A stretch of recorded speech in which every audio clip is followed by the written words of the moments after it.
Comenzamos hora 23 con una de las noticias que ha generado los principales titulares, no solamente en nuestro país, también en otros. Hablamos de lo que sucedió en el país hermano de Venezuela, la posesión del presidente venezolano Nicolás Maduro, quien asume un segundo mandato consecutivo, en medio de rechazo de la mayoría de los gobiernos sudamericanos y otros gobiernos que también se encuentran a favor, entre esos el gobierno boliviano. Justamente el presidente Evo Morales, en compañía del canciller Pari, estuvo presente en los actos de posesión que se llevó a cabo durante esta jornada. Estaremos hablando del tema. Bienvenidos a Hora 23.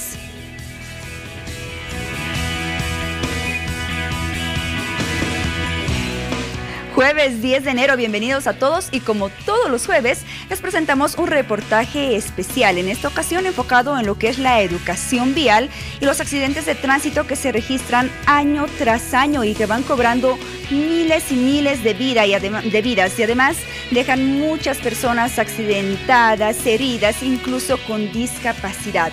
Hablamos de la educación vial. Se menciona que por lo menos el 80% de estos accidentes ocurren por fallas humanas. Esta noche estaremos conociendo más detalles a través de un reportaje especial realizado por el equipo de Hora 23.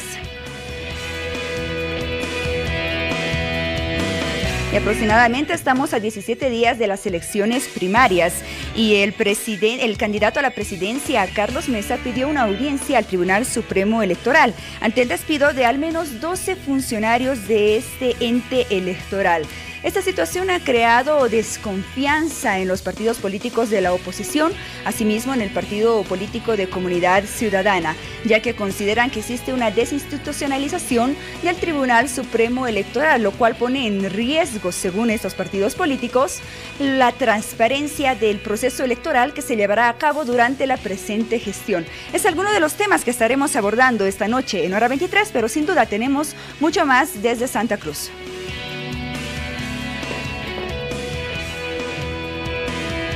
Así es, Paula, buenas noches. Bolivia, ¿qué tal? Sean todos bienvenidos a una nueva entrega de Hora 23.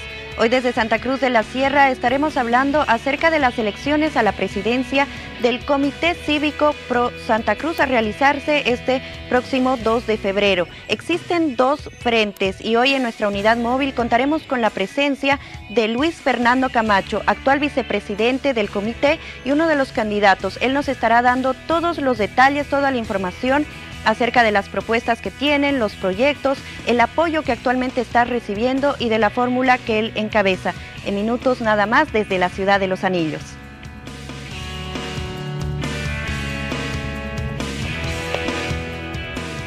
Y uno de los principales temas de coyuntura y con los cuales iniciamos el programa esta noche, hablamos de la posesión del presidente venezolano Nicolás Maduro. Asume su segundo mandato consecutivo durante esta jornada y justamente autoridades bolivianas estuvieron presentes en los distintos actos que se llevaron a cabo. Para hablar acerca de este tema, damos la bienvenida a nuestro siguiente invitado. Nos acompaña el presidente de la Cámara de Senadores, Milton Barón. Senador, bienvenido a Hora 23, como siempre. Muchas gracias, muy buenas noches. Un gusto para mí siempre estar en el programa. El gusto es para nosotros. El presidente Evo Morales junto al canciller de Bolivia estuvieron presentes en distintos actos de la posesión del presidente Maduro. ¿Usted tuvo algún contacto con el presidente o tal vez con el canciller? ¿Pudieron manifestarle algunas expresiones, algunos comentarios, puntos de vista respecto a lo que se vivió esta jornada en Venezuela? No hemos tenido ningún contacto, pero sin embargo a través de la transmisión de los medios de comunicación hemos visto cómo el presidente Maduro ha asumido un nuevo periodo constitucional como presidente de Venezuela, fruto de la decisión democrática y soberana de su pueblo. Y respecto a nuestro presidente, además su presencia ha significado recibir distinciones, ha sido declarado doctor honoris causa por varias universidades de Venezuela, una distinción a nuestro presidente que reconoce pues la talla y el liderazgo de estadista que tiene nuestro presidente Evo Morales, que durante todos estos años ha gobernado con absoluto acierto y en favor de todo el pueblo boliviano, y eso es reconocido en los diferentes viajes que hace por instituciones, universidades y las sociedades también de los diferentes estados a los que visita. Bien, nos alegramos de esas buenas experiencias y ese importante reconocimiento que recibió el presidente Evo Morales. Enfocándonos en lo que es la posesión del presidente Maduro, a partir de hoy asume un segundo mandato consecutivo y hace una semana aproximadamente el Grupo de Lima, que reúne a la mayoría de gobiernos sudamericanos, afirmó que no reconocerían esta administración, este mandato del presidente Maduro, ya que la consideran ilegítima. ¿Qué opinión tiene respecto de esta afirmación que hizo el Grupo de Lima? Nuestra posición es de principios, de respeto a la soberanía de un Estado hermano como es el venezolano, y al mismo tiempo también de respeto a la autodeterminación de nuestros pueblos para elegir a sus gobernantes. Las ciudadanas y los ciudadanos venezolanos, con su voto, han decidido otorgarle un nuevo mandato al presidente Maduro, y eso es lo que nosotros tenemos que respetar. En tal virtud, no estamos de acuerdo con actitudes injerencistas que pretenden inmiscuirse en los asuntos de la política interna venezolana. Yo creo que hay que dejar que los venezolanos y las venezolanas tomen sus propias decisiones, elijan a su gobernante, y no es posible que otros países desde afuera quieran decir quién puede o no ser gobernante, incluso meterse en otros temas de orden económico. Por lo tanto, yo vuelvo a insistir, nuestro principio, nuestra postura responde al respeto a la soberanía de un Estado hermano y a la decisión que han tomado democráticamente los venezolanos en las urnas. Asimismo, con ese punto de vista también se manifestaron otras autoridades bolivianas, como el mismo presidente Evo Morales, también el embajador de Bolivia ante la Organización de Estados Americanos, José Alberto González, mejor conocido como el Gringo González. Ellos afirmaban ante una determinación, un anuncio que hizo la Organización de Estados Americanos en un primer momento, de que tampoco reconocería la legitimidad del mandato del presidente Nicolás Maduro, y además hacía un llamado a que en una fecha cercana se celebren nuevos comicios. Yo creo que el pueblo venezolano ya ha tomado la decisión, ha reelegido con el 67% de los votos al presidente Maduro para un nuevo periodo constitucional, y por si acaso él ha tenido contendores en su proceso electoral. Ha estado el candidato Henry Falcón, que obtuvo alrededor del 20% de votación, pero además de él también el candidato Javier Bertuzzi, que ha obtenido un 10% de votación. Entonces, no solo que ha habido elecciones democráticas, sino además competitivas, y el ganador es Nicolás Maduro, y es aquello que hay que respetar si de verdad somos gente que respeta la soberanía de los pueblos. El gobierno boliviano, el presidente Evo Morales, mantiene una estrecha relación con el gobierno venezolano, con el actual presidente Nicolás Maduro, y es una relación que viene desde el fallecido comandante Hugo Chávez. ¿Usted puede comentarnos un poco cómo se originó esta buena relación que existe, y además, qué es lo positivo que podemos destacar de esta relación muy buena que existe entre Venezuela y Bolivia, además de que siempre es positivo mantener relaciones estrechas con gobiernos de otros países? Por supuesto, y parto por lo último que acaba de manifestar usted. Yo creo que es conveniente para todo país el mantener buenas relaciones con los demás estados hermanos. Y uno de ellos, indudablemente, es Venezuela. Un país con el que tenemos afinidades políticas, porque finalmente somos gobiernos de izquierda, progresistas, que luchamos por tener sociedades mucho más equitativas, más justas, porque esos grandes sectores mayoritarios de nuestras sociedades estatales adquieran carta de ciudadanía y formen parte de las decisiones públicas, porque antes estos sectores populares eran marginados. Entonces, estamos en ese camino. En Venezuela, quien inauguró el proceso bolivariano revolucionario fue el fallecido comandante Chávez, y respecto a Bolivia, con él anteriormente, con el actual presidente, hemos tenido muchos temas de interés común.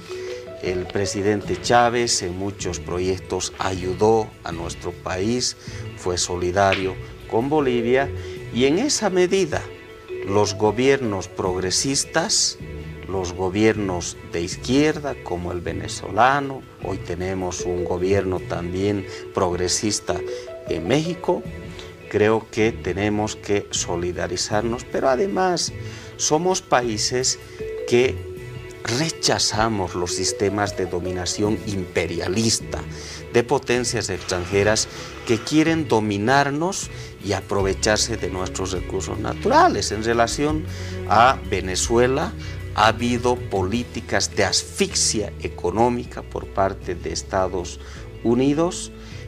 Seguramente el país del norte quisiera tener a algún gobernante sumiso a sus intereses para volver a controlar el tema de los recursos naturales de Venezuela, los hidrocarburos, el petróleo que tienen, porque estas potencias como Estados Unidos, con lógicas imperiales, eso es lo que hacen con los países, quieren explotarlos, quieren aprovecharse de los mismos, y el pueblo venezolano se ha levantado en contra de aquello e indudablemente ha optado por trabajar por sus grandes mayorías, por generar mayor equidad social, y eso es algo que no le gusta principalmente a Estados Unidos. Por lo tanto, creo que estos procesos revolucionarios que nuestros gobiernos progresistas están llevando adelante en varios países tiene que seguir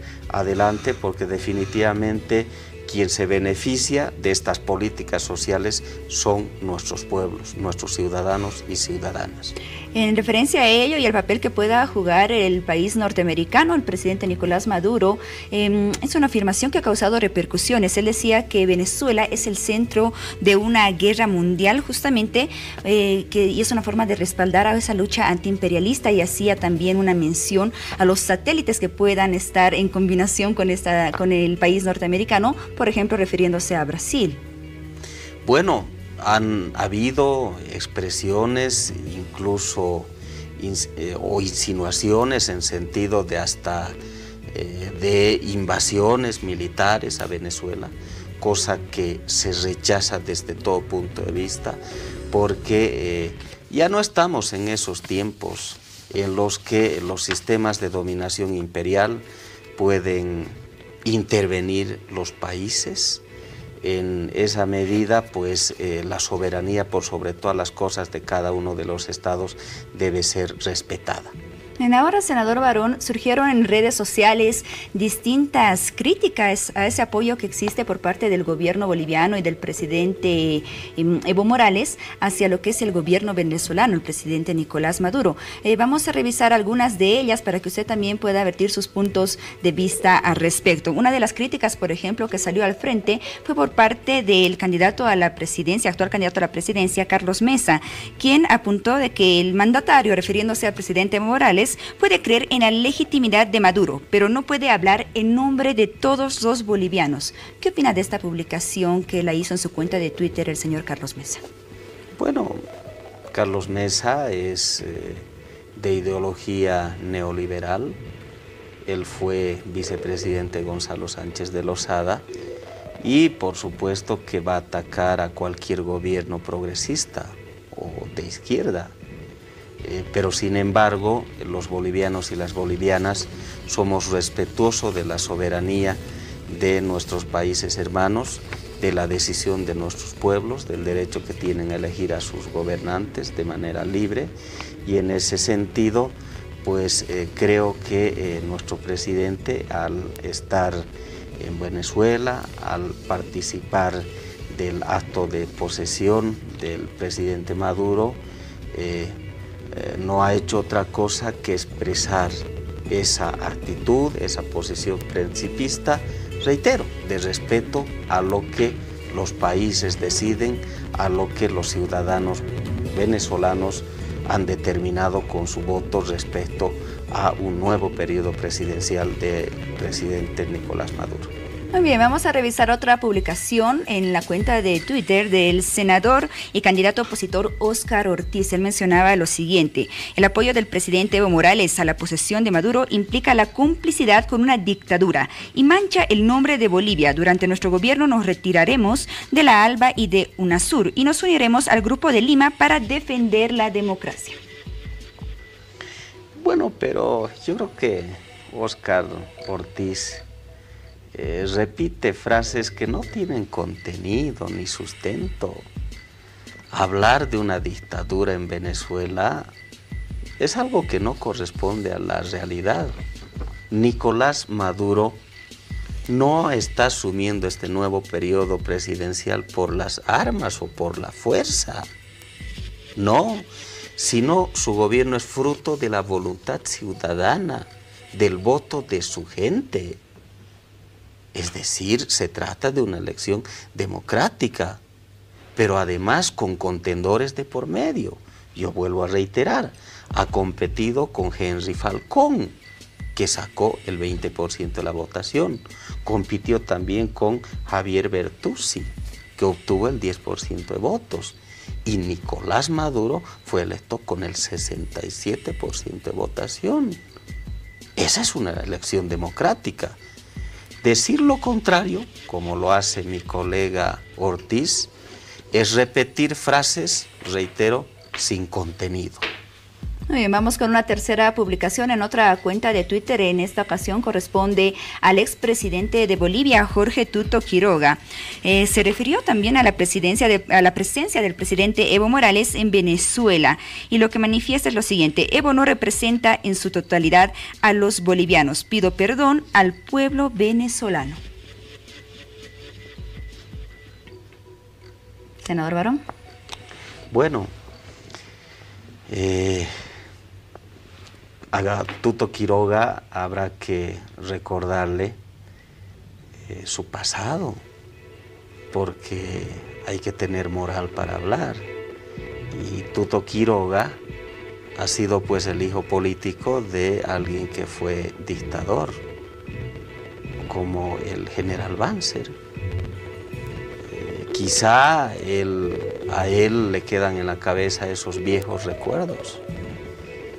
Sin embargo, nuestro presidente ha estado en Venezuela, reitero, para expresar el respeto a la soberanía de un Estado, a las decisiones del pueblo venezolano.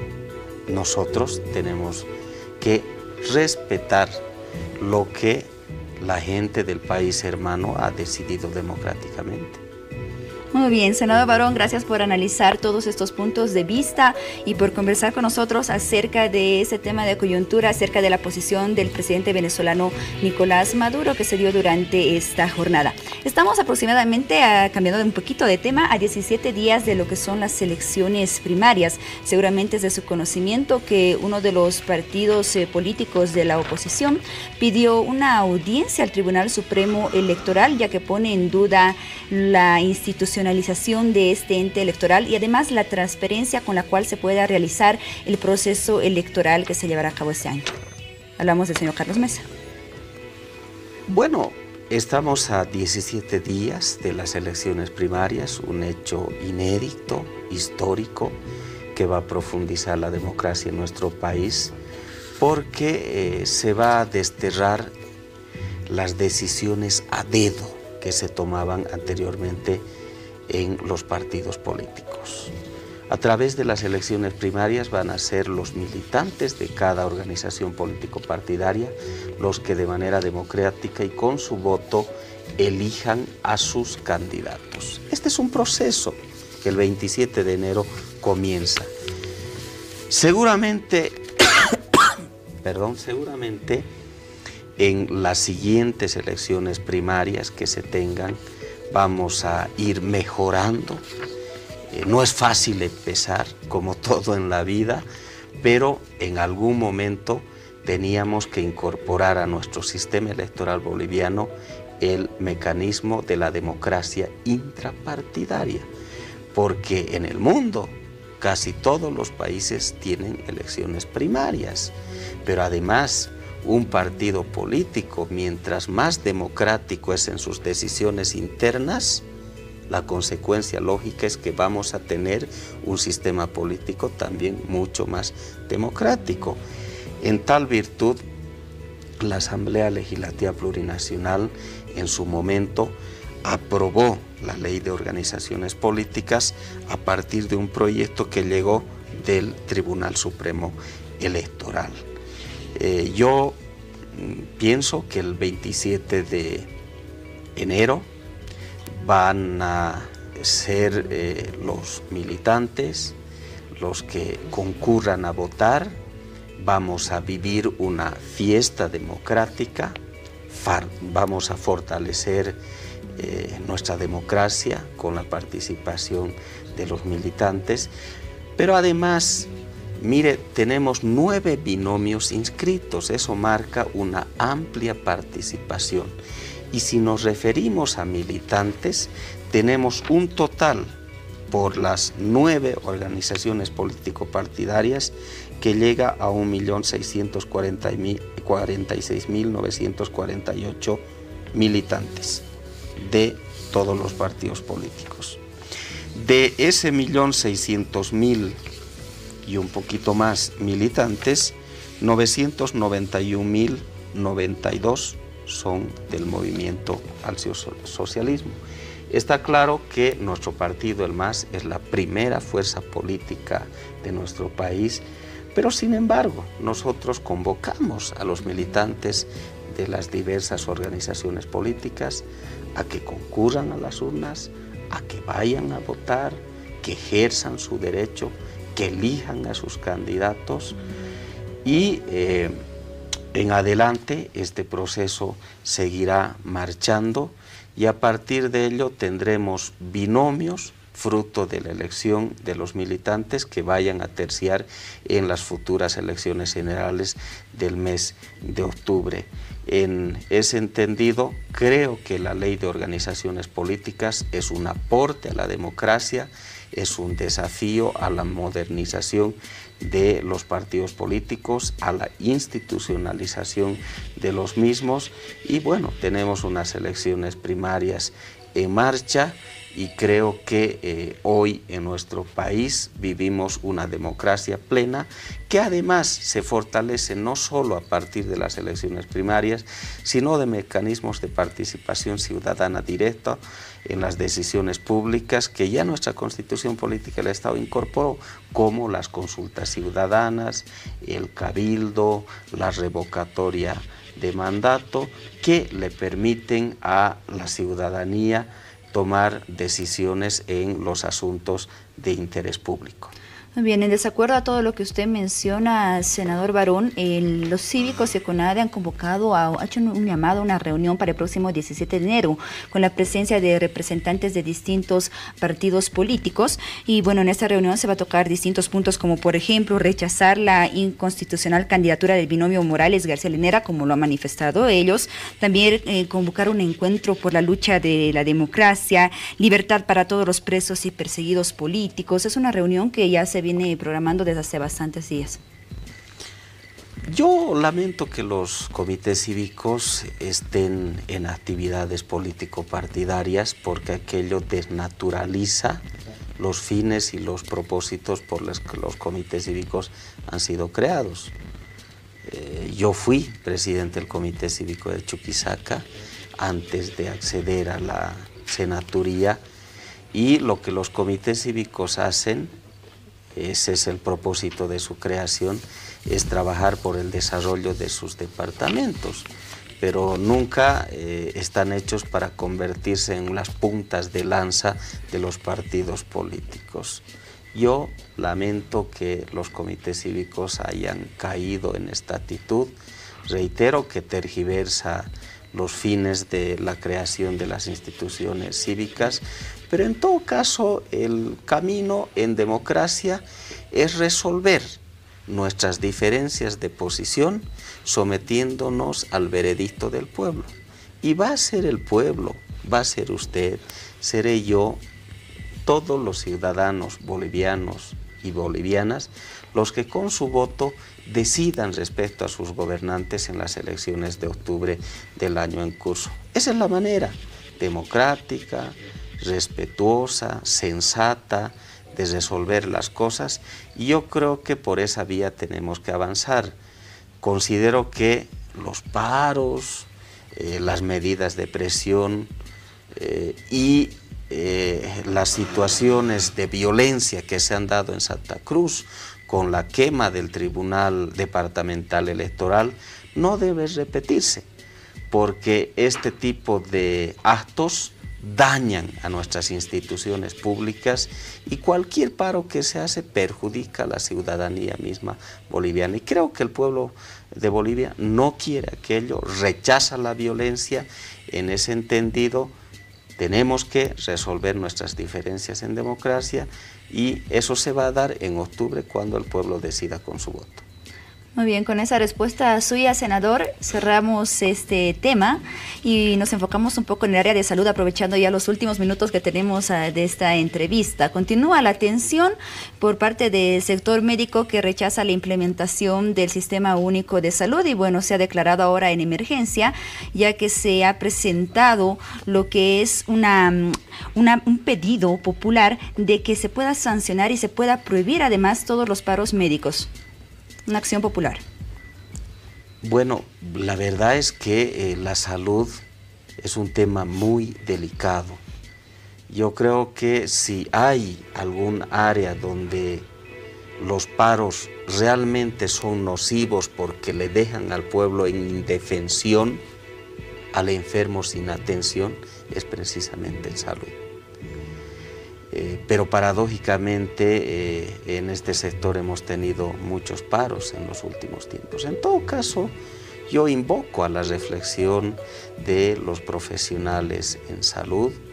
Creo que hay buenos médicos, buenas doctoras, que indudablemente saben que su juramento hipocrático es precisamente curar a los enfermos. Y creo que la mayoría del personal de salud está en esa lógica.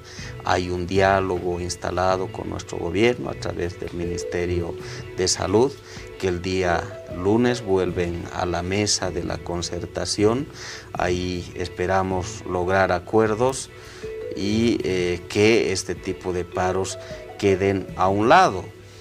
Pero sin embargo es bueno destacar que el Sistema Único de Salud pretende beneficiar a 5.800.000 ciudadanos y ciudadanas que actualmente no cuentan con ninguna cobertura de salud.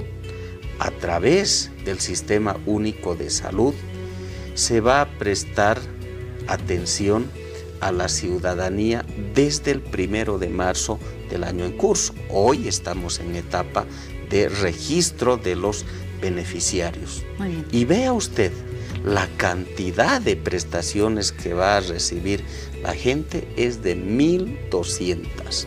Es un beneficio para los sectores más empobrecidos, para aquellos sectores vulnerables que necesitan de atención de salud. Es un seguro gratuito, es una medida revolucionaria de justicia social. Hasta el día martes nosotros sostuvimos una reunión con el personal técnico del Ministerio de Salud. Nos indicaban que ya eran 70.000 los beneficiarios registrados en todo el país. Seguramente al día de hoy esa cantidad ya ha subido significativamente, pero la meta final es llegar a los 5.800.000, es decir, al 51% de la población boliviana con este beneficio. Yo creo que El Sistema Único de Salud es algo que debe merecer el apoyo de todos los bolivianos y las bolivianas, porque, reitero, va a permitir a los que hoy no tienen atención de salud contar con esto, que es un elemento principal para la vida humana. Muy bien, senador Milton Barón, gracias por acompañarnos esta noche. Ha sido un gusto contar con su presencia. Será otra oportunidad. Para mí, como siempre, el gusto de venir al programa. Muy buenas noches, hasta otra oportunidad. Muy bien, nos damos una pausa conociendo los datos del tiempo gracias a AccuWeather y ya volvemos con más de Hora 23.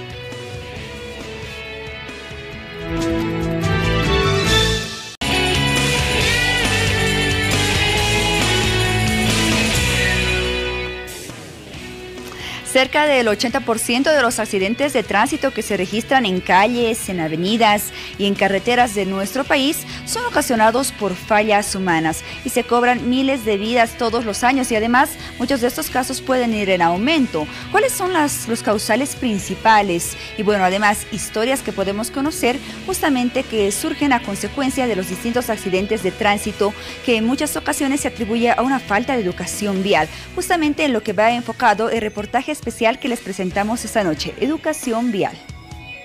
El conductor, antes de conducir un vehículo, tiene que tener conocimiento de las señales de tránsito.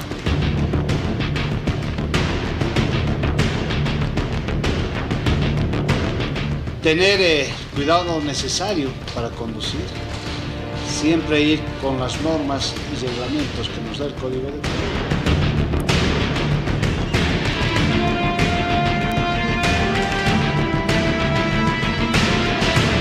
El Código de Tránsito establece 80 kilómetros en carretera asfaltada y en tierra 70 kilómetros. En los últimos años se reportaron varios hechos de tránsito en las principales carreteras y vías de nuestro país, esto provocando la muerte de muchas personas. Muchos aseguran que esto se debe más a fallas humanas que mecánicas. En el siguiente reportaje estaremos hablando más sobre este tema. Es que según los reportes, la principal causa por que ocurren accidentes de tránsito en nuestro país sería por la imprudencia de muchos conductores, quienes no estarían tomando en cuenta las medidas de seguridad y prevención antes de conducir una movilidad. Así lo registró el Observatorio Boliviano de Seguridad Ciudadana y Lucha contra las Drogas, quien asegura que el 77,4% de las causas que ocasionaron hechos de tránsito el 2017 fue por irresponsabilidad ocasionada por el conductor. En cifras, Bolivia registró 25.385 hechos de tránsito en 2017. Más del 40% de los casos se efectuaron en la ciudad de Santa Cruz, que desde hace 3 años es el departamento que más accidentes registra. Son causas diferentes, pero las más persistentes, las más notables, son el consumo de bebidas alcohólicas, la falta de precaución, y a veces también juega un papel importante el tiempo. Mucha llovizna, nieblina, granizo en las carreteras y más, sumado a la falta de precaución del conductor, es que se producen hechos de tránsito. Al salir de su carril al otro lado, ha vuelto a encontrar donde mí ya ha venido frente a frente, teníamos que chocarnos. Yo, para salvar a mis pasajeros, he acelerado y de atrás me ha pescado y me ha hecho dar volteos. Y el chofer había estado borracho. Heridos presentaban aliento alcohólico y quien se suponía los llevaría a casa se dio a la fuga. A las 7:30 aproximadamente se ha suscitado un hecho de tránsito en el sector de Tiquipaya, lugar denominado Canarrancho. Las consecuencias, algunas de las muchas que existen, vuelcos y colisiones, que se reportaron con demasiada frecuencia en las carreteras y vías de nuestro país. La mayor incidencia de accidentes que hemos tenido en carretera es las colisiones, que han sido frontales, laterales, por alcance, y otro también que ha sobresalido son los vuelcos, que ha habido bastantes vuelcos, y el tercer factor serían los encunetamientos. Este año hemos tenido un total de 537 casos de todo lo que es el año, y el mayor mes que ha tenido incidencia de mayores accidentes es justamente el mes de diciembre. Una colisión lateral y posterior vuelco de costado entre 2 minibuses ocasionó la muerte de 2 personas en el sector denominado Curman, en la carretera La Paz de Saguadero. En este sector de Urujara, por ejemplo, de los Yungas, el clima es un factor preponderante, porque aquí llueve, hay nieve, hay hielo, hay frío, entonces son factores que alteran totalmente las condiciones climatológicas y de la carretera.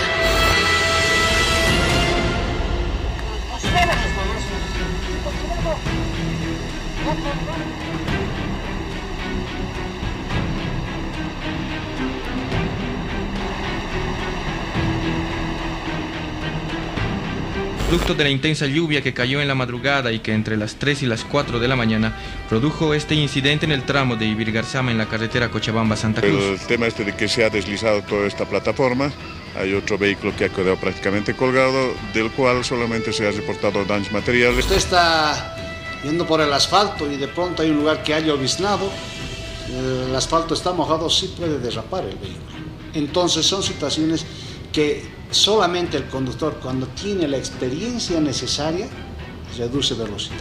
Este derrumbe llega a alcanzar a un minibús y a un microbús, ¿no? El microbús, el bus que estaba transportando pasajeros, se encontraba a un costado de la vía estacionado y por el tamaño de la roca que le cae, llega a voltear sobre la misma vía, generando 22 heridos y 3 personas fallecidas. La AVE se ha lanzado un programa denominado Plan Lluvias, donde se ha inyectado recursos adicionales para poder atender todas las emergencias que se tengan en los tramos, ¿no? Hemos lanzado este plan en los primeros días de noviembre con un monto de 50 millones de bolivianos que permitan a las empresas poder atender cualquier emergencia que se tenga en el tramo, ya sean derrumbes, crecidas de río, sea pérdida de plataforma. Otro factor que de igual forma tiene que ver mucho con la imprudencia del conductor, la velocidad. Causa por demás importante, recordemos el caso de un joven de aproximadamente 30 años de edad, quien a bordo de su motocicleta descendía por la autopista La Paz El Alto. El infortunado imprimió demasiada velocidad, lo que provocó que perdiera el control de su motocicleta, dejándolo botado en la capa asfáltica, como lo puede ver en imágenes, sin signos vitales, con un charco de sangre y sin uno de los miembros superiores.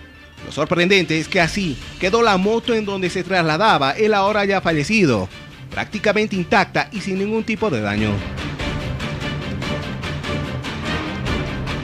Ahora otra preocupación que tenemos es la autopista. Usted ha visto que es de 3 carriles y hay que tener un control permanente, mientras nos eduquemos para saber qué carril es el que, en el cual tenemos que imprimir cierta velocidad, no exceder en la velocidad. En el lugar se observó a una persona de sexo masculino quien estaba en posición de cúbito ventral lateral derecha, sangrado de altura cráneo. El mismo verificado no se encontraba sin vida. Pero vámonos a las trancas, puntos estratégicos donde diferentes motorizados salen a las principales carreteras del país.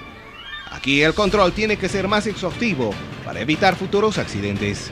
Los turnos que tenemos son de 48 horas en forma alternada y estamos controlando las 24 horas del día los diferentes puntos de control. Aquí podemos observar el policía de la patrulla caminera está pidiendo la licencia de conducir, tiene que estar vigente. En este caso, como es un vehículo público, está viendo el tema del aliento alcohólico, tiene que dejar la lista de pasajeros con las personas que están viajando, está haciendo un control de lo que es también el SOAT, que tiene obligatoriamente para viajar, y se hace una revisión de menores también. En este caso, si hubiese menores, en este momento no observamos, hay un menor. A la fecha tenemos 15 puestos de control, entre los más sobresalientes, los que tienen mayor frecuencia de ruta de vehículos, paso de los mismos. Tenemos el que va hacia Oruro, la carretera hacia Desaguadero, con el control de Laja, la carretera hacia el Altiplano, hacia Copacabana, con el control de Corapata, y este control que ahora lo estamos viendo, que se denomina Urujara. Entonces ahí tiene su extintor, tiene su triángulo, correcto. Si le falta complementar, muchas veces puede ser que le falte algunos recursos, en este tiene, creo que lo básico. Le falta sus pastillas, le falta su algodón, las curitas, bandas, apósitos. ¿Ya? Tiene que completarlo para la próxima. La patrulla caminera, así se denomina una de las unidades del organismo operativo de tránsito, quien es la encargada de concientizar y reducir los hechos de tránsito, tanto en el área urbana como rural. Esta unidad crea también a su vez programas de prevención con diferentes ejes temáticos. El primero está desarrollado en lo que es el alcohol, y como ustedes pueden observar, dice que la familia te espera, si bebes no conduzcas. El segundo eje temático está desarrollado con relación a los animales. Tenemos muchos animales que fallecen en carretera, especialmente los perritos, y por eso dicen, no me atropelles, déjame cruzar. Para ti 1 minuto, para mí la vida. Ese eje temático está trabajado en lo que es el celular. Existe mucho también, usted sabe que el medio hoy en día tecnología hace, y muchos conductores distraídos provocan accidentes. El cuarto eje temático está relacionado con la velocidad, ¿no? La velocidad mata, realmente. Con precaución, por favor, cinturón de seguridad tiene que colocarse, ¿ya? Ya, colóquese el cinturón de seguridad. Los operativos de control, si bien son realizados en las trancas de todo el país, no podemos dejar de lado a las principales arterias y vías de la parte urbana, donde el trabajo es más educativo. Y acá en la ciudad tenemos la Dirección Departamental de Tránsito, donde tenemos 2 grupos que nosotros llamamos 2 turnos que trabajan desde las 7 de la mañana hasta las 1:30, 2 de la tarde, y desde las 2 de la tarde hasta las 7, 8 de la noche. Tenemos oficiales de policía haciendo el trabajo preventivo de información para que usen el cinturón de seguridad, no usen el celular a tiempo de conducir, es decir, todas las normas preventivas para que todos generemos un espacio de seguridad para todos los usuarios de la vía pública. Y se le está aconsejando al conductor respete las normas de tránsito en todo momento, no cruzarse en luz roja, respetar el paso de peatones, es decir, respetar la distancia entre vehículo a vehículo. Más abajo estamos haciendo el control correspondiente de todos aquellos vehículos que están infringiendo las normas de tránsito. Valdría decir, los que están circulando sin placas, los que no usan el cinturón de seguridad. No es porque le disculpe, eso tiene que ser un hábito para usted. Ha infringido una norma, ¿no? Claro, es la infracción de una norma, pero es más educativo esta campaña que nosotros realizamos para poder concientizar al conductor, al peatón, de respetar, le digo, las normas de tránsito. Todos tenemos que adquirir una cultura de respeto a las normas de tránsito. Se está poniendo recién el cinturón de seguridad, ¿verdad? No, ahorita. ¿Qué ha pasado?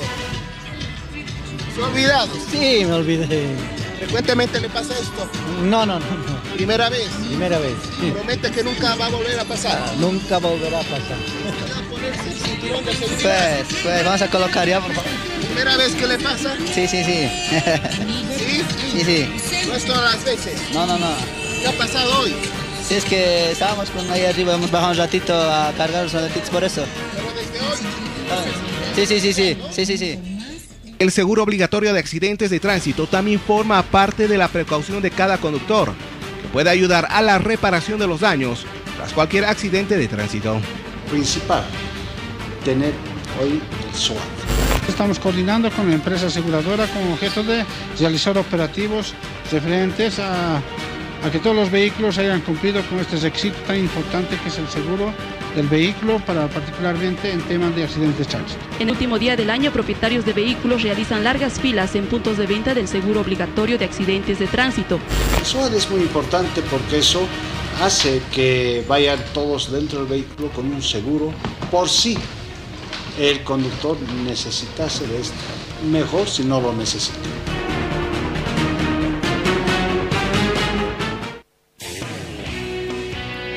Como usted pudo informarse en este reportaje especial, tantos hechos de accidentes de tránsito que se van registrando día a día y que generalmente son causados por fallas humanas, por la irresponsabilidad de los conductores, exceso de velocidad, consumo de bebidas alcohólicas, desconocimiento o falta de respeto a las señales y normas de tránsito y muchas otras causas. Agradecemos por este reportaje, por este trabajo realizado a nuestro equipo de Hora 23, específicamente a nuestro periodista César Pardo y nuestro camarógrafo y editor Reinaldo Peralta.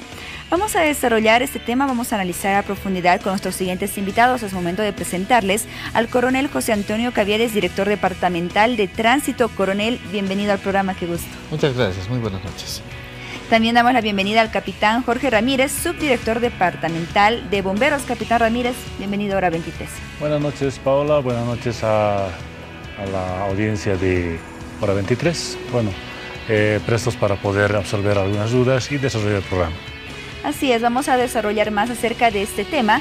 A retornar de una pausa, nos vamos a un espacio publicitario y volvemos con mucho más. Estaremos hablando justamente de la educación vial y los accidentes de tránsito.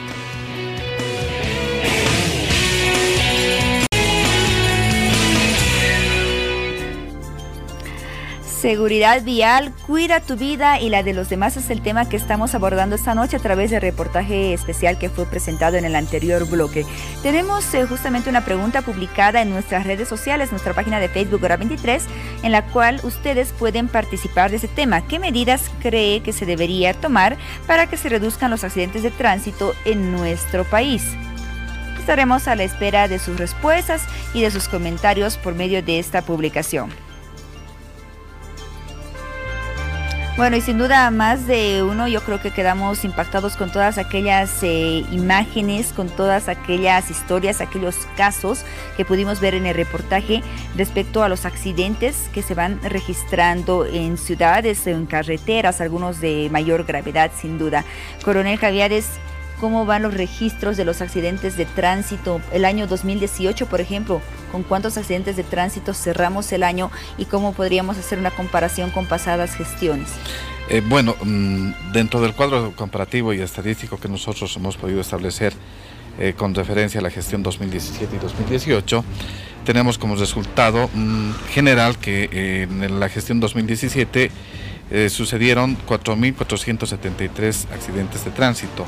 Y en la gestión 2018, 3.955, perdón. Esos accidentes fueron registrados tanto en avenidas, en calles, en carreteras. Sí, este es un dato estadístico que corresponde a la ciudad de La Paz. Vale Muy decir bien. Que están comprendidos el tema urbano, también la carretera La Paz-Oruro y también la carretera La Paz hacia los Yungas. Muy bien. En consecuencia, como le decía, hemos tenido un decremento del 6%, pero existen personas damnificadas a efecto de estos accidentes que le acabo de mencionar. En la gestión 2017 hemos tenido 1.974 personas damnificadas, vale decir heridas, digamos, y en la gestión 2018 tenemos 1.535, ha habido un decremento del 12%. Sin embargo, también es importante informar a la población de que dentro de nuestras estadísticas en la gestión 2018 respecto a las personas fallecidas tenemos 118 personas y en la gestión 2018 136. En realidad ha habido un incremento del 8%, pese de que existe una disminución de los accidentes de tránsito. ¿Y a qué se atribuye este resultado? ¿Existe una mayor gravedad en los accidentes de tránsito? De pronto que sí, había mayor, se determina en función a la gravedad de los accidentes. A veces algunas personas salen heridas y posteriormente llegan a fallecer. Estos son los elementos que hemos podido determinar. En función también a la campaña que se ha realizado a partir del 2014, me refiero a al plan de seguridad vial 2014-2018 que ha establecido el gobierno como una política también para poder disminuir, en mérito a que la Organización Mundial de la Salud ha determinado de que la mayor cantidad de accidentes se producen, por ejemplo, por la imprudencia del conductor, seguido del exceso de velocidad, y seguido posteriormente del consumo de bebidas alcohólicas al momento de conducir. Estos tres elementos han incidido fundamentalmente para que se puedan ocurrir este tipo de accidentes. Por eso es de que la Policía Boliviana, a través de la Dirección Nacional de Tránsito, esto en mérito a las disposiciones del Comando General, ha establecido una serie de campañas dirigidas a la sensibilización y concientización de todos los usuarios de la vía pública. Muy bien, vamos a conocer más acerca de esas campañas en los próximos minutos. También queremos conversar, por supuesto, con el capitán Ramírez, que nos visita esta noche en el programa y nos puede contar seguramente mucho acerca de aquellos casos de accidentes de tránsito que se van registrando y en los cuales la presencia, la ayuda, el rescate de la unidad de bomberos es sumamente importante, es fundamental. Efectivamente, ¿no? Ya lo decía mi coronel Caviedes, se han establecido diferentes aspectos en lo que vienen a desencadenar un accidente de tránsito y un aspecto muy fundamental tiene que ver el factor humano, que va más que todo por actitud de los conductores al momento de estar al mando de un vehículo. La actitud que ellos asuman en cuanto a respetar las velocidades límite en las diferentes carreteras, en las avenidas, ahora en la autopista La Paz del Alto, va a ser preponderante para que los diferentes hechos de tránsito que se susciten no lleguen a incrementar el número de personas heridas y más aún el número de fallecidos. La Dirección Departamental de Bomberos, a través de sus unidades del Alto, el Centro y la Zona Sur, de manera constante realiza estas acciones de auxilio, sobre todo en lo que viene a ser personas que resultan heridas como consecuencia de hechos de tránsito. Y en algunos de los casos que tenemos que acudir al hecho de recuperar los cadáveres, ya sea de los vehículos que quedan totalmente destrozados, esto como consecuencia de la velocidad y el impacto, ya sea con otro motorizado, o de aquellos vehículos que se precipitan a un barranco y bueno, van a quedar al fondo del abismo, de donde se tiene que hacer la extracción de los cuerpos sin vida y la recuperación o el rescate de las personas que resultan heridas. Esto es muy fundamental para poder determinar el nivel de lesión que puede tener una persona y también determinar el fallecimiento de las mismas, ¿no? Porque mucho va a ser también de que el conductor y los ocupantes puedan hacer uso de la seguridad activa pasiva de los vehículos, el hecho de utilizar el cinturón de seguridad, que si bien este dispositivo es muy difícil poder hacer de que el conductor se habitúe, porque esto es más de actitud del conductor, debido a que el cinturón de seguridad va a permitir de que en el momento de un impacto, en el momento de un accidente de tránsito, las lesiones que pueda tener este conductor o el ocupante del vehículo sean mínimas o no sean de una gravedad que se puede generar al momento de que el vehículo llegue a sufrir un hecho de tránsito y el ocupante o el conductor se encuentre sin el cinturón de seguridad. Muy bien, usted ha estado presente seguramente en varios siniestros, en varios accidentes que se han ido registrando. ¿Podría comentarnos alguno de ellos que tal vez haya generado mayor impacto? Bueno, son varios, ¿no? Y entre ellos los que más impacto generan es cuando se tiene vidas de menores de edad comprometidas, sobre todo en el hecho de que son niños los que pierden la vida. Ha habido situaciones en las que hemos tenido que actuar y, bueno, a veces no hay lugar para los sentimentalismos dentro del trabajo mismo. Debemos de actuar de la manera más pronta posible para poder rescatar a estas personas y trasladarlas al centro hospitalario adecuado a fin de que el personal médico pueda realizar todas las acciones respectivas para poder salvar la vida. Muchos de estos hechos se han registrado en la carretera La Paz-Los Yungas, algunos hechos se han registrado en la carretera La Paz-Oruro y los últimos y de más impacto en la carretera Achacachi, ¿no? Donde varias personas pierden la vida. Recientemente hubo un choque frontal entre dos minibuses en la carretera. Próximos a la carretera Achacachi, ¿no? Donde la cantidad de fallecidos era bastante.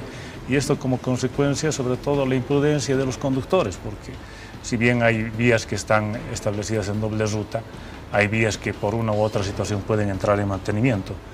Y es importante de que, y lo establece en nuestra ley de tránsito, la precaución que debe tener el conductor al momento de estar al mando de un vehículo.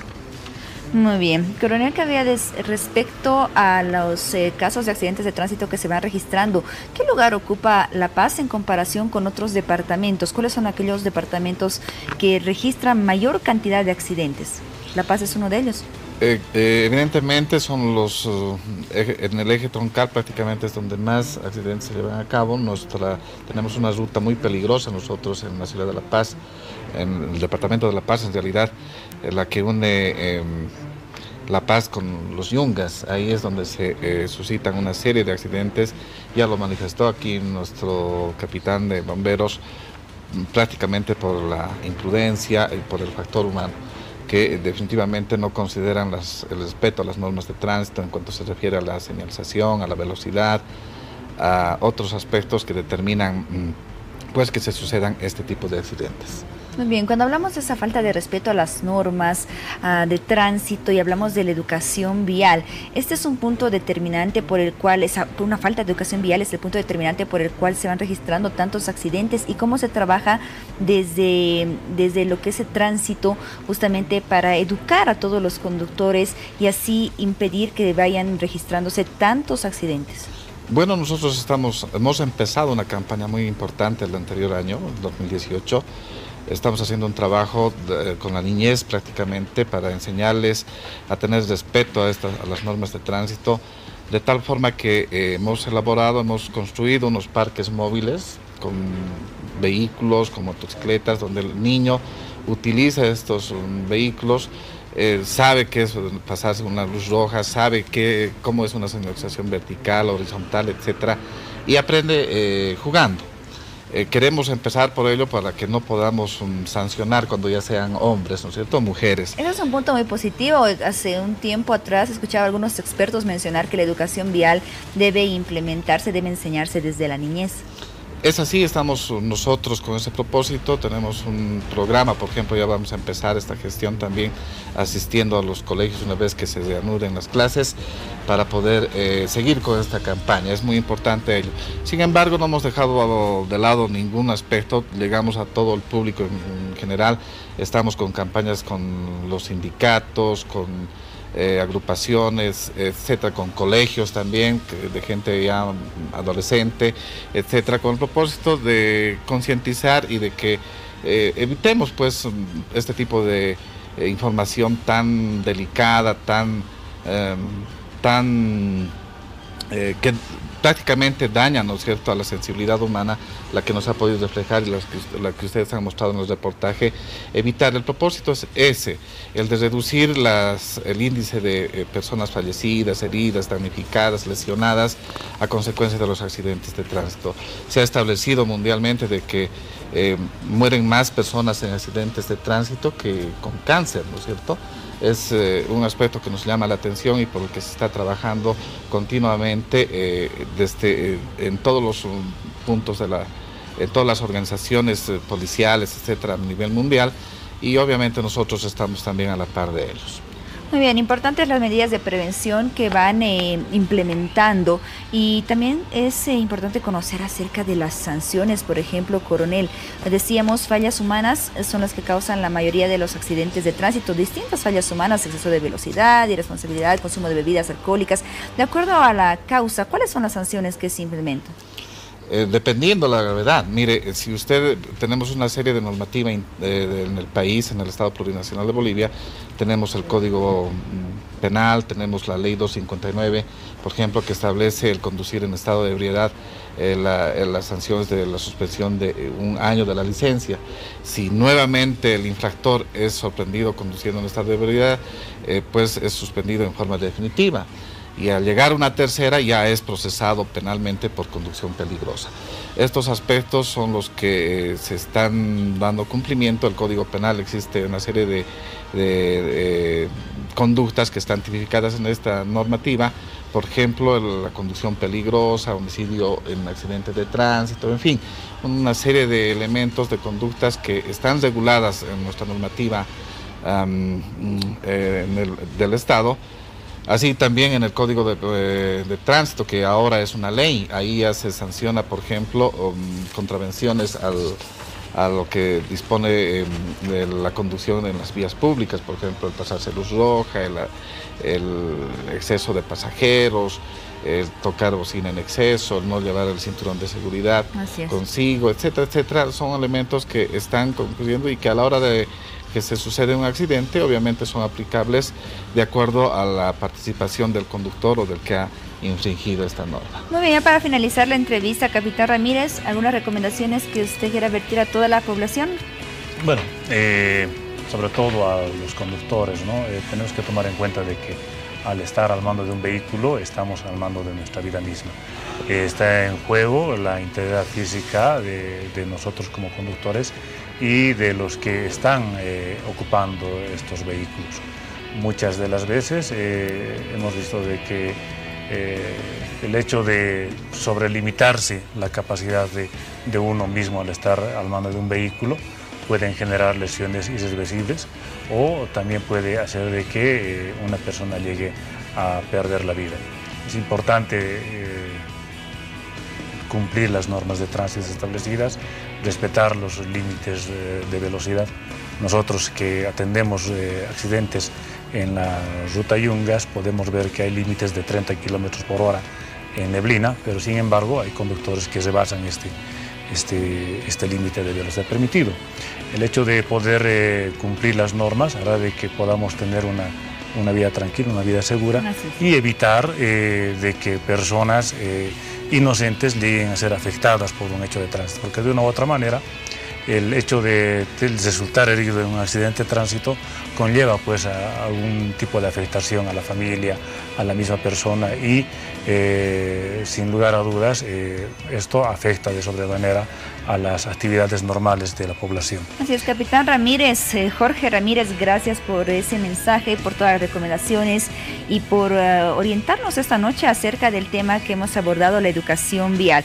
Capitán Jorge Ramírez, subdirector departamental de bomberos, nos acompañó esta noche y también agradecemos la presencia de coronel José Antonio Caviedes, director departamental de tránsito. Será con ambos hasta otra oportunidad. Muchas gracias, muchas gracias. Muy bien, nos damos una pausa y ya volvemos con más del programa. Espérenos.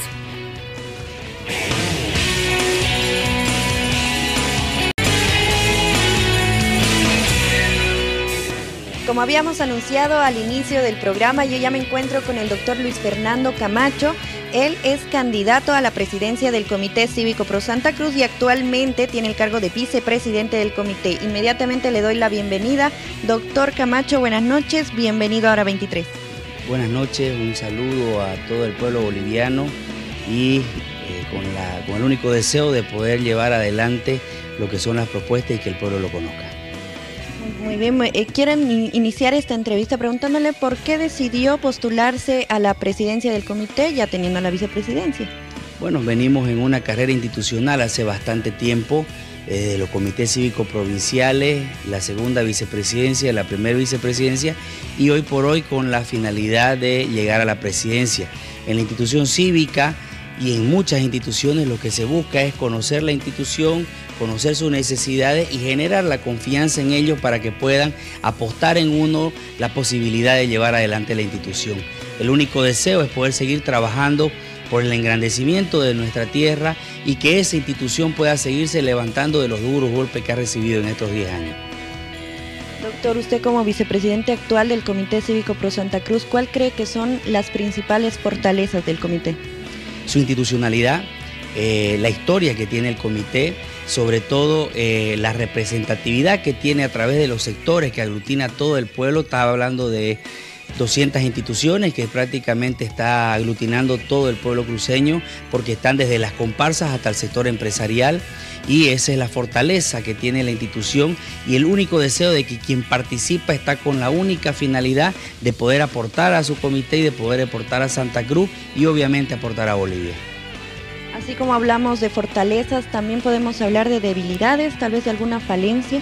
Claro que sí, su debilidad del comité justamente han sido lo sucedido en los últimos 10 años a raíz de la persecución que ha tenido nuestra institución, los líderes que hemos tenido, hay perseguidos y presos políticos, la institucionalidad en su generalidad estaba golpeada, está levantándose de eso, pero con la única convicción que tenemos los cruceños de poder seguir trabajando por la tierra, hemos podido lograr el engrandecimiento de la institución, de lo golpeada que estaba y hay mucho por hacer todavía y esperamos continuar aportando para que esto pueda ser efectivo y podamos tener una institución fuerte como hace 10 años atrás.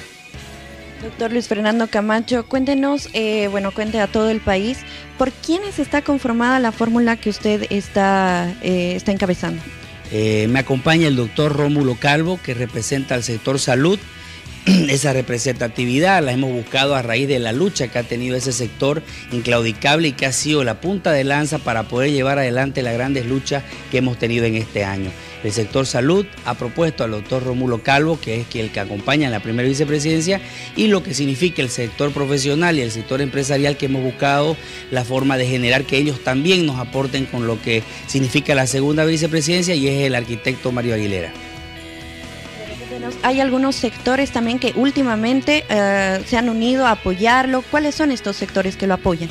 Tenemos hasta el momento 17 sectores que nos han dado su apoyo, no solo escrito, sino públicamente, que son el sector, lo que significa profesionales medios, lo que significa el sector de la Universidad de la Federación Universitaria Local, la FUL, la ACCC, que es la comparsa, la Federación de Fraternidades.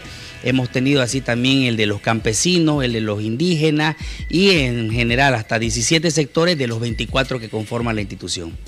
En cuanto a las propuestas, ¿cuáles son los proyectos que ustedes tienen en caso de ser electos? El principal proyecto que nosotros tenemos es la constitución del memorándum 2019, que está inspirado en el memorándum de 1904, que es ese memorándum que hace Santa Cruz, que hacen los grandes intelectuales que hubieron en su momento, que era un pequeño grupo, pero de grandes personas, que generan un documento en el cual proyectan el desarrollo cruceño y que se va dando y se convierte en lo que es ahora.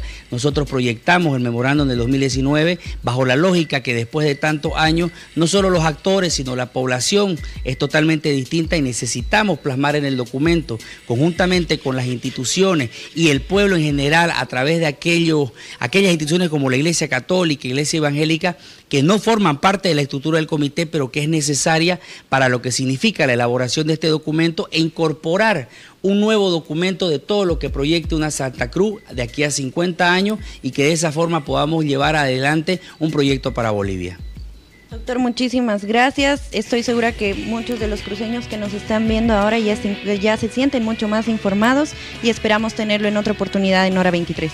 No, muchísimas gracias a usted por la posibilidad de dirigirme al pueblo cruceño y al pueblo boliviano con lo que respecta a esta propuesta y con lo que respecta a la candidatura y la posibilidad de que ellos conozcan de lo que significa esta candidatura y el compromiso que tenemos nosotros para con la tierra.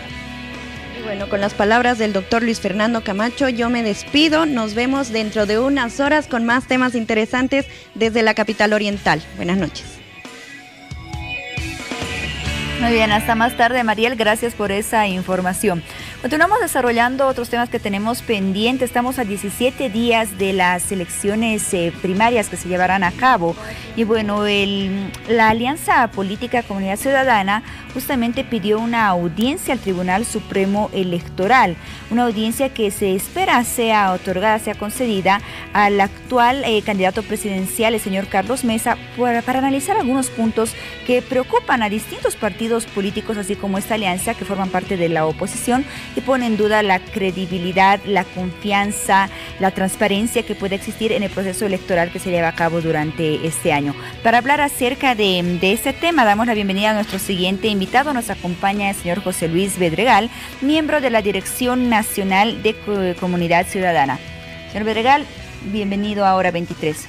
Muchas gracias, buenas noches. Efectivamente, hemos entregado una nota solicitando una audiencia al Tribunal Supremo Electoral porque estamos, como la mayoría del pueblo boliviano, profundamente preocupados por este momento de crisis institucional que está viviendo nada más y nada menos que el órgano rector de nuestros procesos democráticos, el Tribunal Supremo Electoral, que en las últimas horas, en los últimos días, ha continuado cometiendo errores y dando tumbos en una seguidilla de acciones que lo único que han hecho hasta la fecha es generar el descrédito y la falta de confianza de la población hacia el Tribunal Supremo Electoral, y esto nos preocupa. Los últimos despidos, las últimas renuncias que se han dado en las últimas horas en cargos absolutamente delicados, ¿no?, están generando mucha susceptibilidad, y el pueblo boliviano precisa respuestas, precisa que se transparenten las razones por las cuales se ha despedido funcionarios claves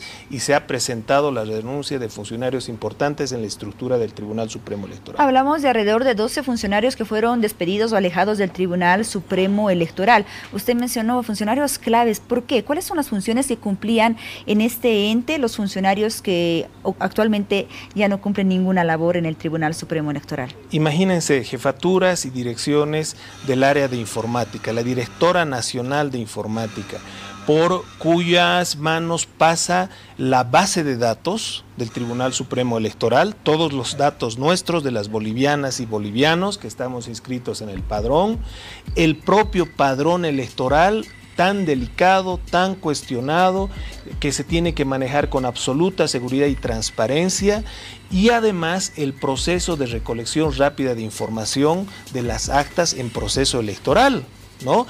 Es decir, elementos absolutamente delicados en todo el proceso democrático, que tienen una persona responsable, tenía una directora nacional del área, que termina renunciando por los despidos además que han habido en esa área tan delicada. No estamos hablando de áreas administrativas, estamos hablando de áreas técnicas especializadas con un alto margen de seguridad, ¿no?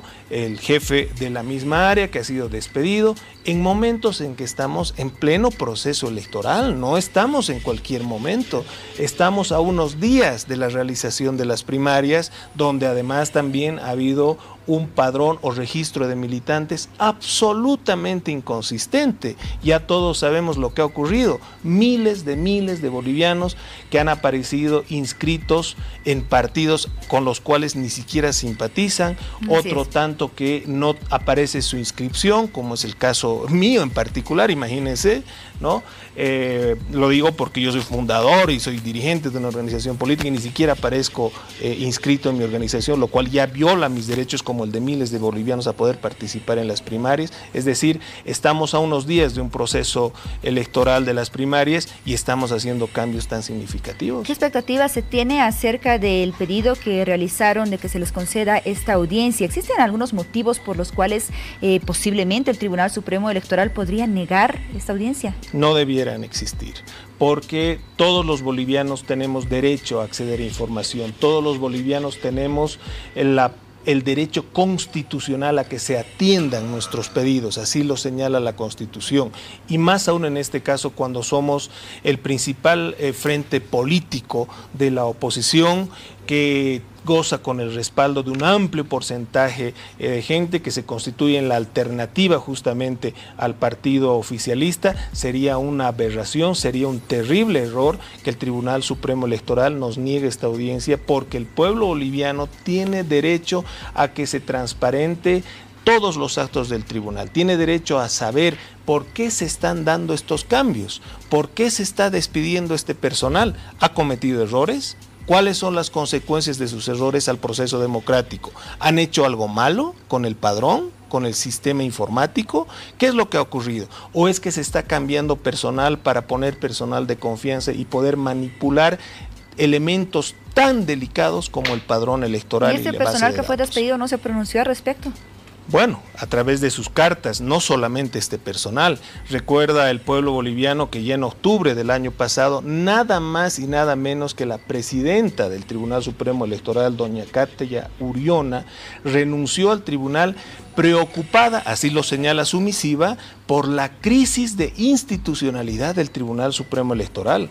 Por lo tanto, aquí estamos en un proceso de deterioro de la institucionalidad del Tribunal Supremo Electoral, y eso no daña a los partidos políticos de oposición. Esto daña al oficialismo, a la oposición, sobre todo daña a la democracia boliviana y al derecho que tienen las bolivianas y bolivianos de vivir en un sistema democrático donde su voto sea respetado, no sea manipulado, etcétera, etcétera. Como alianza política, ¿qué otras medidas ustedes están dispuestos a tomar justamente para tratar o intentar de garantizar la transparencia de ese proceso electoral, del cual actualmente tienen muchas dudas, mucha desconfianza y existe falta de credibilidad también por parte de bolivianos? Así es, vamos a exigir al Tribunal Supremo Electoral que transparente la información, que nos explique por qué está tomando estas decisiones. Vamos a seguir exigiendo que se respete la Constitución, porque eso es básico en un país civilizado, tienen que respetarse las normas, las leyes, que se recupere institucionalidad en todas las esferas. Imagínate que en el Tribunal Supremo Electoral, en estos 13 años de gobierno del partido en función de gobierno, hemos tenido 9 presidentes del Tribunal Supremo Electoral que han renunciado, casi todos sin terminar siquiera su periodo constitucional. O sea, esto es gravísimo. Estamos ante una institución que ha perdido institucionalidad y que lastimosamente nos va dando muestras de una parcialización peligrosa para la democracia, y que además se ve refrendada por que cada día estamos viendo, hoy lo hemos visto en prácticamente todos los medios de comunicación, que son los operadores políticos del movimiento al socialismo quienes salen en defensa del tribunal. Es la presidenta de la Cámara de Diputados, es el senador, el presidente de la Cámara de Senadores, son los operadores políticos del partido en función de gobierno quienes salen a dar las explicaciones y a defender al Tribunal Supremo Electoral. Ese no es su rol. Justamente hablando de este punto, voy a leer para usted algunas afirmaciones que han hecho distintas autoridades para que usted también nos pueda vertir su punto de vista al respecto. Por ejemplo, el senador del Movimiento al Socialismo, Efraín Chambi, manifestó que la oposición perdió el norte y está desesperada porque teme una derrota electoral ante el Movimiento al Socialismo. Dijo que el sistema electoral es seguro y que no lo dice él, sino lo dicen instancias internacionales como por ejemplo la Organización de Estados Americanos, que realizó una auditoría del patrón. Bueno, a ver, primero, aquí lo que hay que conservar es incluso las formas. No puede el legislativo inmiscuirse en el poder electoral. No entendemos cuál es la visión de los senadores y diputados del MAS que aparecen opinando, hablando y defendiendo al Tribunal Supremo Electoral. Ese no es su rol, ¿no? En segundo lugar, ellos son operadores políticos de una fuerza que está en el proceso electoral. Deberían ellos asumir cuál es su rol político y no estar en este que señala este legislador. A ver, la auditoría se ha dado meses atrás y tenemos todavía meses por delante y hay recomendaciones que hay que implementar. No es que la auditoría ha dicho aquí todo está perfecto, ni mucho menos. Nosotros tenemos una seria preocupación respecto a la transparencia y consistencia del padrón, ¿no? Y hemos visto cómo el registro de militantes de los partidos políticos tiene tantos problemas. Por lo tanto, pareciera que estuviéramos hablando de otro padrón, de otro Tribunal Supremo Electoral. Aquí lo concreto es que hay serias dudas respecto al padrón y al proceso en su conjunto. Respecto a la posibilidad de un fraude en este proceso electoral, que es una de las principales preocupaciones de los distintos partidos políticos, el Movimiento al Socialismo, por ejemplo, afirmó que las elecciones serán limpias y consideran absurdo hablar de un posible fraude, ya que los resultados se establecen a través de un recuento de votos público, con la participación de delegados que presencian este conteo y además la firma de las actas, ¿no? Las firmas que están presentes en las actas. Hay dos momentos importantes el día de las elecciones. Uno, efectivamente, es el recuento, ¿no?, con la firma de las actas, y el otro es el momento del cómputo. Ese cómputo que está esencialmente sustentado en la base de datos, el padrón y todo el sistema informático. ¿Quién va a controlar ese sistema informático? ¿Quién tiene la certeza de que el cómputo final sea el que responde a la sumatoria de las actas? Si no tenemos un árbitro imparcial, un Tribunal Supremo Electoral, por supuesto que todo el proceso de cómputo ya está en duda, pero ahí no se resume el proceso electoral. Desde ahora, no se olviden que se ha implementado un calendario favorable al partido en función de gobierno. Es inédito tener un proceso electoral de 8 meses, eso no se dio nunca en Bolivia y no se da en ningún país del mundo. Esto se ha implementado para beneficiar a un partido. La habilitación del binomio ilegal del Movimiento al Socialismo, otro acto favorable a uno de los actores de este proceso electoral. Podríamos hacer una lista bastante larga de todas las acciones del Tribunal Supremo Electoral que parecieran favorecer al Movimiento al Socialismo. Por lo tanto, ahí se genera la duda respecto a cómo se va a manejar el voto del pueblo en el mes de octubre de este año. ¿Cómo vamos a tener la certeza de que la cantidad de votos que emitan las bolivianas y bolivianos va a ser respetado y reflejado adecuadamente? Muy bien, señor José Luis Bedregal, miembro de la Dirección Nacional de Comunidad Ciudadana, gracias por acompañarnos esta noche y estaremos a la espera de la respuesta que pueda dar el Tribunal Supremo Electoral respecto a ese pedido de una audiencia. Muchas gracias. Nosotros vamos a estar firmes en la lucha por la defensa del voto, la institucionalidad y la democracia, y vamos a estar donde corresponda y asumiendo las acciones que correspondan para defender el voto de las bolivianas y los bolivianos. Muy bien, gracias y hasta otra oportunidad. Con el desarrollo de este tema llegamos al final de Hora 23 y bueno, estaremos por supuesto esperándolos en el último programa de esta semana a las 23 horas nuevamente. Familias bolivianas, buen descanso.